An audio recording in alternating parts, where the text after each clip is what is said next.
बच्चों, कैसे हैं आप लोग। उम्मीद है अपनी पढ़ाई कर रहे होंगे। और हम लोगों ने बही खाता पढ़ रहे थे, उसमें से हम लोगों ने अंतिम खाते संयोजना सहित और बैंक संबंधी लेन देन अब तक पढ़ चुके हैं। हम लोगों के सिलेबस में कुछ 5 चैप्टर थे, यानी अंतिम खाते संयोजना सहित और बैंक संबंधी लेन देन, बैंक समाधान विवरण और विनिमय विपत्र। तो चूँकि कोविड के कारण बोर्ड ने एक चैप्टर निकाल दिया, 30% जो सिलेबस कम किए हैं उसमें आपके एक चैप्टर कम कर दिया, यानी कि जो 5 चैप्टर बही खाता में हमको पढ़ने थे उसमें से एक चैप्टर निकल जाएगा। यानी कि अब हम लोगों को सिर्फ पढ़ना है अंतिम खाते समायोजना सहित, बैंक संबंधी लेन देन और विनिमय विपत्र। यानी कि बैंक समाधान विवरण को अब सिलेबस से निकाल दिया गया है। यानी जो बोर्ड परीक्षा आपकी 2021 में होनी है उसमें आपको अब सिर्फ 4 चैप्टर से ही क्वेश्चन पूछे जाएंगे। तो हम लोगों ने अब तक 3 चैप्टर पढ़ लिए हैं, अंतिम खाते समायोजना सहित और बैंक संबंधी लेन देन। और हमारा एक अंतिम चैप्टर बचा है विनिमय विपत्र। तो आइए हम अब लोग आज उस पर बात करते हैं कि विनिमय विपत्र है क्या। हालांकि हम लोग इसके बारे में इसके थियोरी को पढ़ चुके हैं, अब इसके न्यूमेरिकल को देखते हैं कि कैसे करते हैं, इसको क्या होता है, सवाल इस पर कैसे बनाते हैं। बिल ऑफ एक्सचेंज विनिमय विपत्र। तो जैसा कि हम लोग जानते हैं, विनिमय विपत्र एक तरह का साख पत्र होता है जो उधार लेन देन में काम आता है। तो कैसे होता है इसके बारे में थोड़ा देख लेते हैं। तो मान लीजिए कि आपका 2 व्यापारी हैं, ए और बी।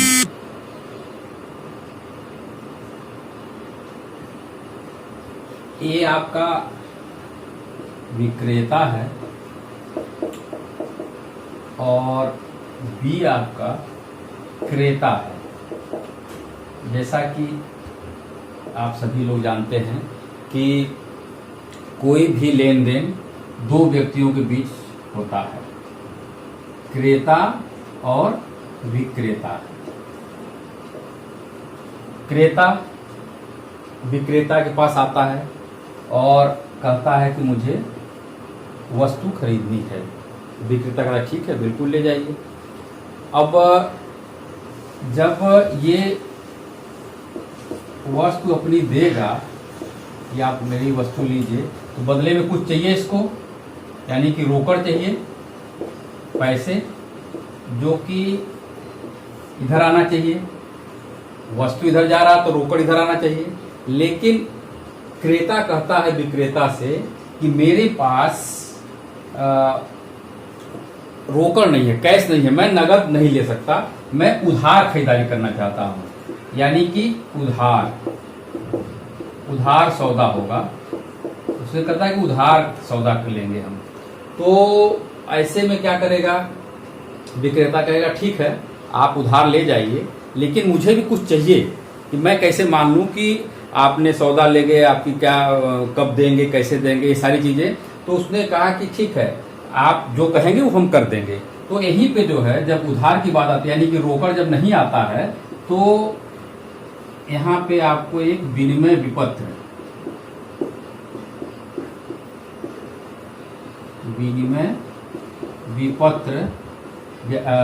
सौदे में लेन देन में विनिमय विपत्र शामिल होता है।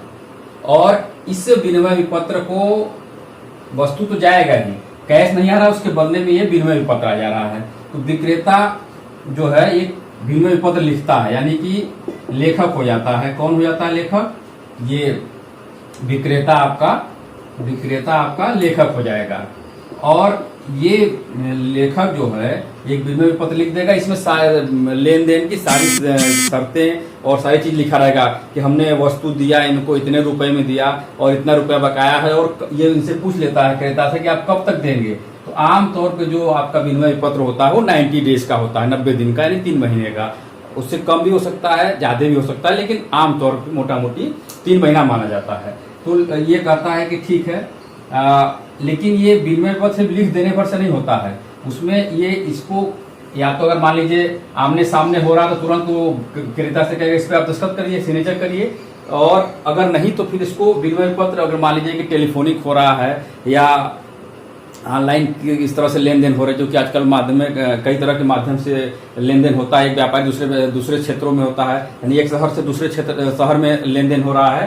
तो ऐसे सौदे पे जो है वो विनिमय पत्र लिख करके, जो कि माल अपना ट्रांसपोर्ट से भेजता है, ये भी अपना जो है डाक के द्वारा भेज देगा, जैसे भी होगा अपने किसी व्यक्ति के माध्यम से क्रेता के पास भेजता है और क्रेता इसको स्वीकार करता है।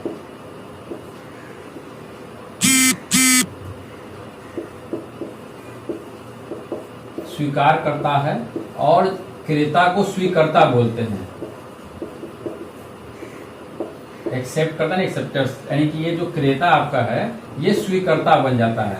और जब ये इस पे हस्ताक्षर कर देगा तभी ये पूरी तरह से विनिमय सौदा कंप्लीट मानी जाएगी।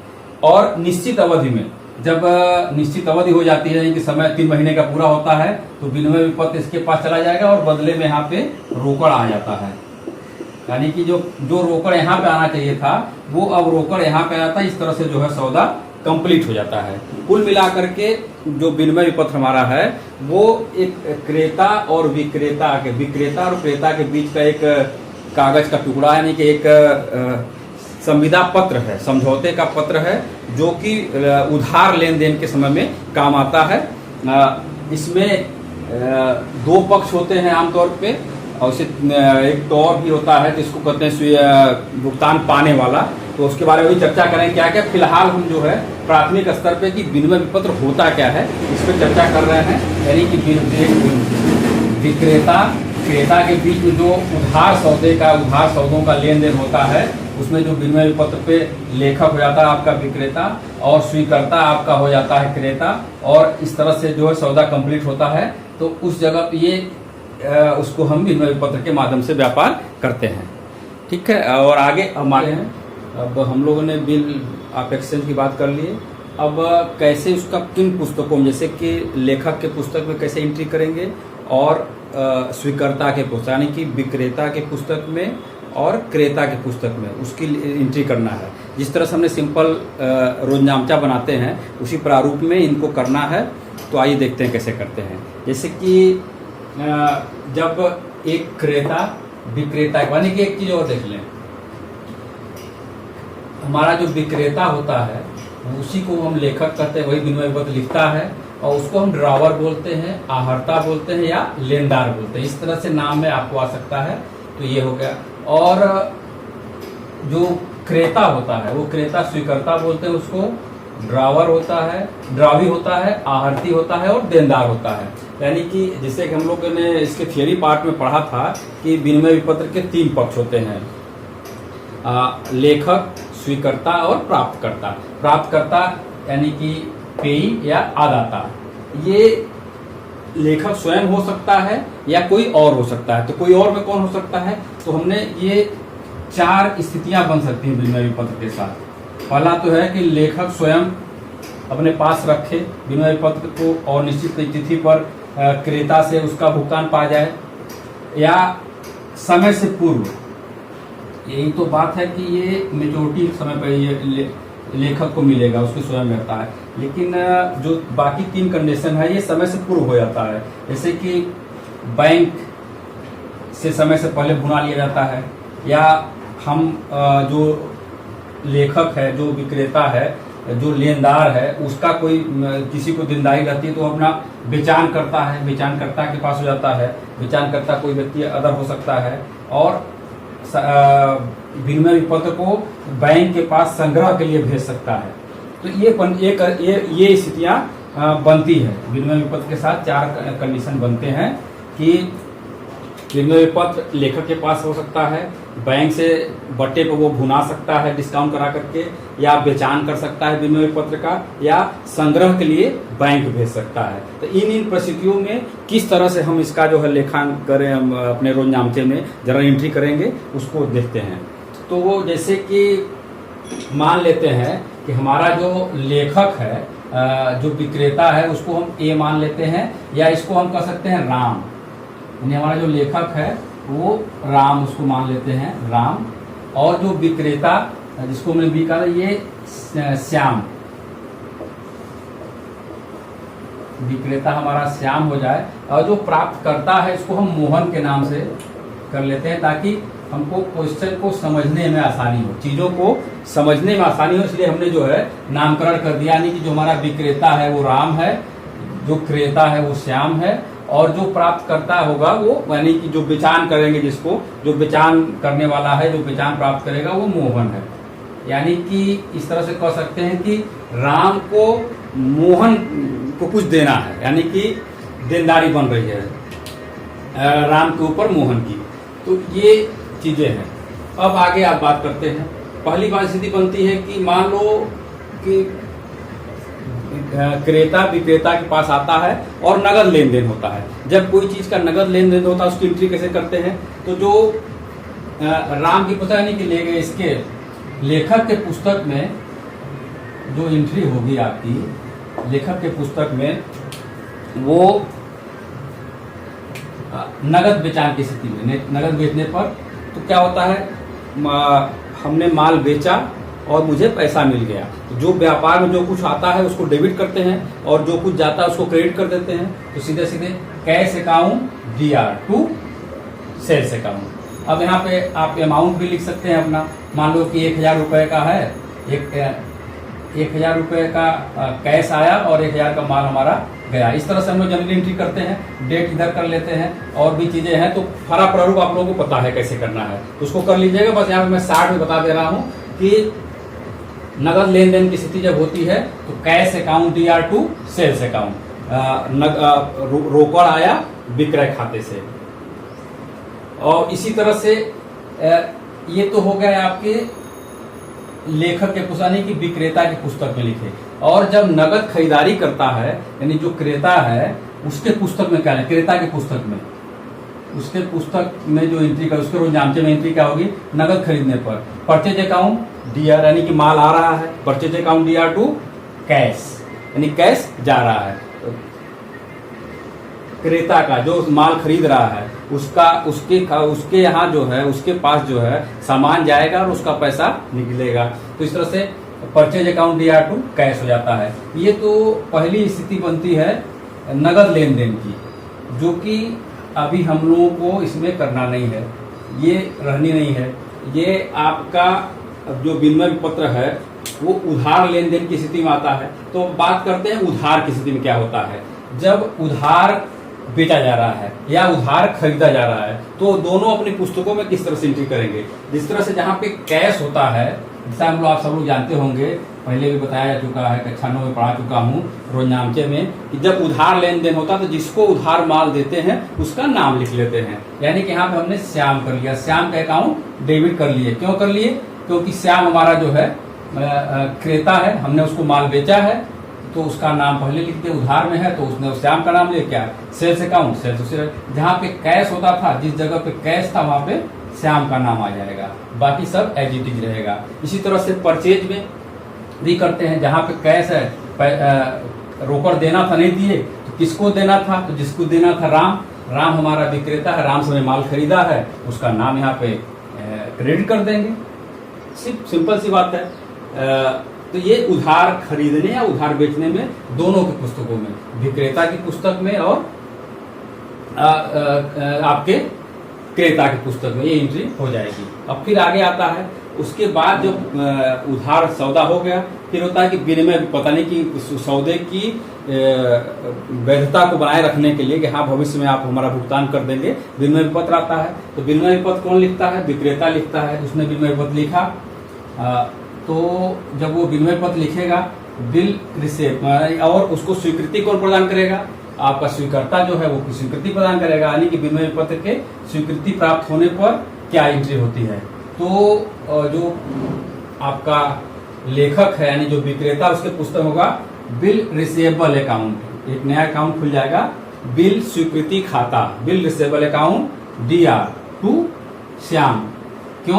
क्योंकि श्याम ने उसको स्वीकृति प्रदान की है, श्याम जो है ये स्वीकृति प्रदान की, तो bill receivable account DR to Shyam. इसी तरह से जब आपका क्रेता के पुस्तक में लिखना होगा, स्वीकर्ता के पुस्तक में, तो राम का अकाउंट डेबिट हो जाएगा और बिल पेएबल अकाउंट यहाँ पे आ जाएगा। यहाँ पे बिल रिसीवेबल आता है, यहाँ पे बिल पेएबल अकाउंट आता है। पेएबल मतलब इसको बिल अदा करना है, तो ये अपने खाते, जैसे कि यहाँ पे कैश देना था, कैश दिया, फिर राम का नाम लिख लिया, फिर उस जगह पर उसने बिल पेएबल लिख दिया कि इस पे हमको पैसे देने हैं।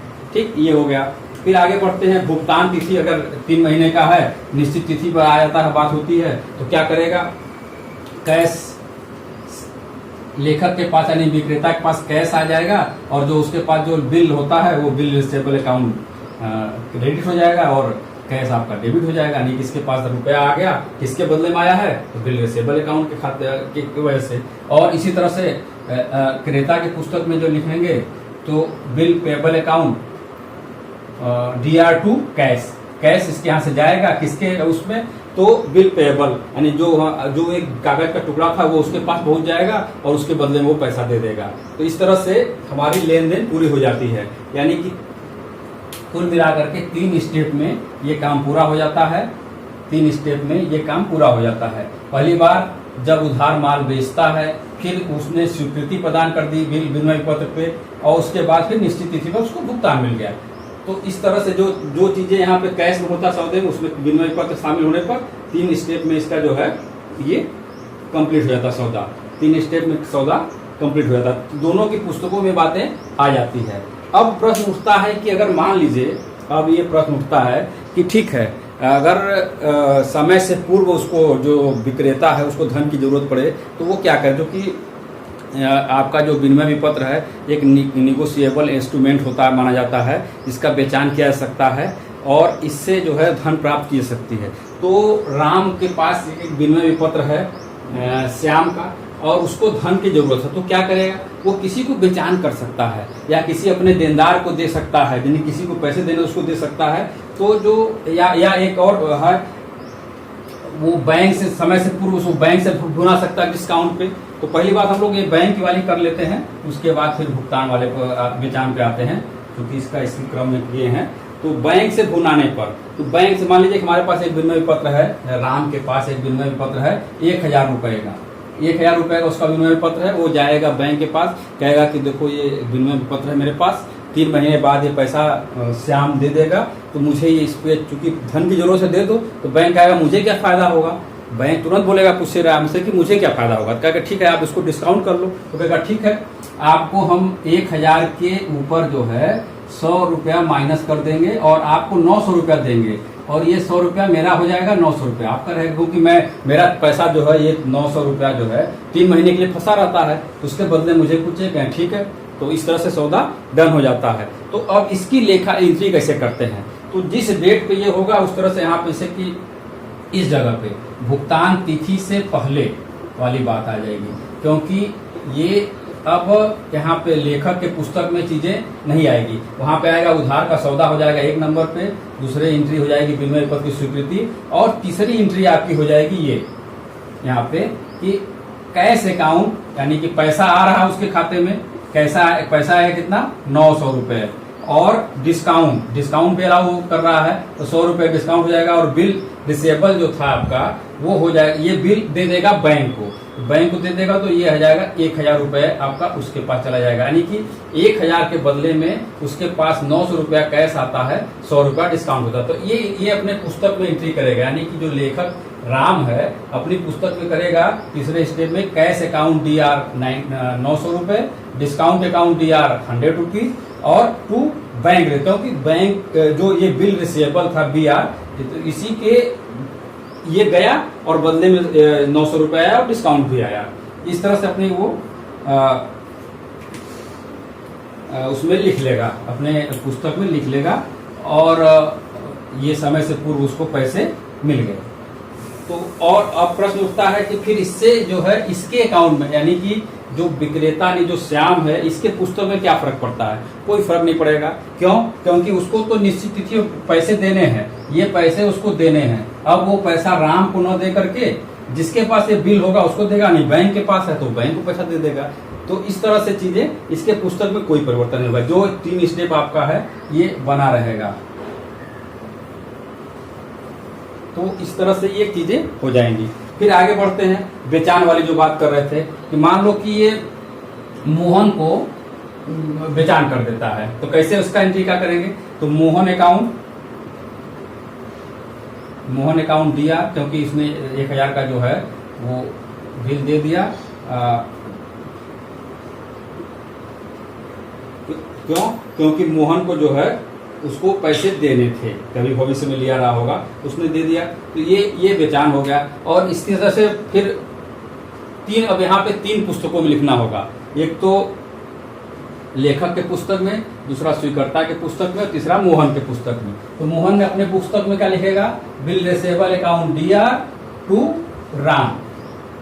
वो यहाँ पे इसके पास 2 स्टेप आएगा। पहली बात है, जब बिल बेचान में प्राप्त होता है, उसको बेचान प्राप्त करने पर, जब वो बेचान में बिल पा जाता है तो कौन दे रहा है? तो राम दे रहा है।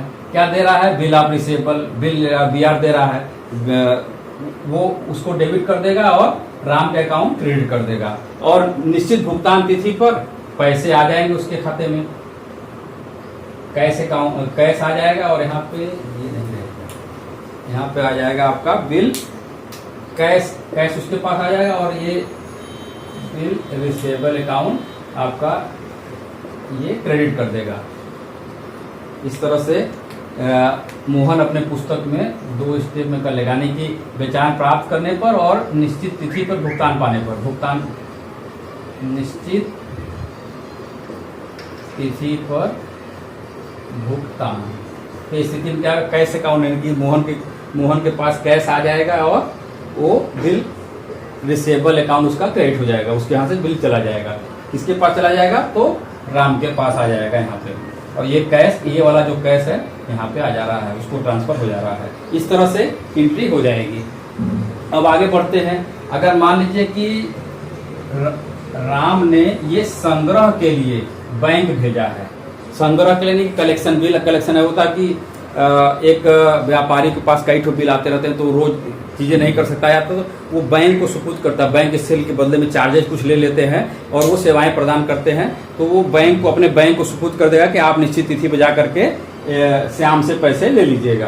तो ये चीजें तो वो कैसे करता है? तो उसके लिए हो जाएगा कि वो भेजेगा, जब संग्रह के लिए भेजता है तो पहले तो बिल फॉर कलेक्शन अकाउंट, ये डेबिट हो जाएगा। और किसको भेज रहा है? जो आपके पास, उसके पास बिल था, ये था, बिल रिसीवेबल था। तो यानी कि आपको अब 1, 2 और तीसरा स्टेप आपका यहाँ पे आ जाता है। यहाँ इसको करेंगे, अब ये तो इसको छोड़ देते हैं यहाँ पर। तो ये उधार सौदा होगा, राम के पुस्तक में लिखेंगे, विनिमय विपत्र स्वीकृति होगी, उसके बाद उसने बिल कलेक्शन के लिए, संग्रह के लिए भेज देगा, और फिर जब निश्चित तिथि आएगी तो बैंक, चूंकि बैंक को भेजे तो बैंक, उस बैंक में राम का खाता खुला होगा, उसके खाते में पैसा क्रेडिट हो जाएगा और बिल कलेक्शन अकाउंट डेबिट हो जाएगा। इस तरह से राम के पुस्तक में लिखा हो जाएगा। जब संग्रह के लिए भेजता है, पहला हो जाएगा उधार बेचने वाला, फिर विनिमय पर स्वीकृति का, फिर आपका बिल कलेक्शन अकाउंट, फिर आपका बिल निश्चित तिथि पर भुगतान हो जाने का, यानी कि उसके बैंक के खाते में पैसा चला जाएगा। इस तरह से। और बैंक क्या लिखेगा? जब बैंक में भेजते तो बैंक अपने पुस्तक में क्या लिखता है? बैंक लिखता है bill receivable account DR to Ram, Ram ने उसको दिया था, और फिर वो अपने खाते में कैश पा जाएगा, क्योंकि ये जो कैश दे रहा है, ये श्याम जो कैश देगा वो कैश यहाँ जा रहा है, वही कैश यहाँ जा रहा था इसके पास भी। तो इस तरह से, और वो किसके लिए दे रहा था? तो बिल रिसीवेबल अकाउंट के लिए। तो कुल मिला करके थोड़ा सा ये है, चीज़ें आसान है, बस खाली एक बार जो है उसको, क्वेश्चन को हल करना है। धीरे धीरे कम से कम आपको क्वेश्चन हल कराएंगे तो और क्लियर होता जाएगा, और एकदम वैज्ञानिक रूप से एकदम से है कि क्या क्या होना है, स्टेप बाय स्टेप आपको काम करना है। तो जब इसको आप ध्यान से पढ़ेंगे, पुस्तक पढ़िएगा, तो आपको सारी समस्याएं हल हो जाएंगी। और इसके बाद अभी बहुत कुछ बात करना है, इसमें बाकी है। तो धीरे धीरे जो है हम चीज़ों को और आगे बढ़ते रहेंगे। आज के लिए इतना ही, फिर बात होगी।